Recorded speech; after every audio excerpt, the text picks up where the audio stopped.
ગાંધીનગરના સરગાસણ ખાતે આવેલી રેડિયન્ટ સ્કૂલમાં ઇન્ડિયન રેડ ક્રોસ સોસાયટી દ્વારા રક્તદાન કેમ્પનું આયોજન કરવામાં આવ્યું। આ કેમ્પમાં લગભગ 35 થી 40 લોકોએ રક્તદાન કરીને સમાજ સેવાનું ઉમદા ઉદાહરણ પૂરું પાડ્યું છે। રેડ ક્રોસના આયોજકોએ જણાવ્યું કે આવા કેમ્પો દ્વારા જનજાગૃતિ વધે છે અને જરૂરિયાતમંદોને સમયસર રક્ત ઉપલબ્ધ કરવામાં મદદ મળે છે।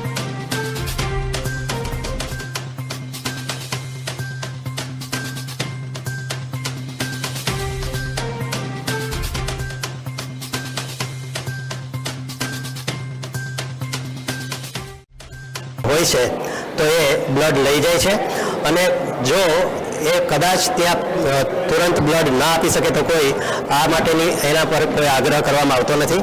અમે અનેક સંસ્થાઓ સાથે જોડાઈ અને અનેક સંસ્થાઓ સોસાયટીઓ જે છે એ અમને મદદરૂપ થાય છે, અનેક એસોસિએશન અમને મદદરૂપ થાય છે અને તે આ સમયાંતરે અમને કેમ્પ માટે આમંત્રિત કરે છે। અમે કેમ્પ કરીએ છીએ અને બ્લડ કલેક્શનો થતા હોય છે અને બ્લડ કલેક્શન દ્વારા ખાસ કરીને આ એક સેવાનું કાર્ય ખૂબ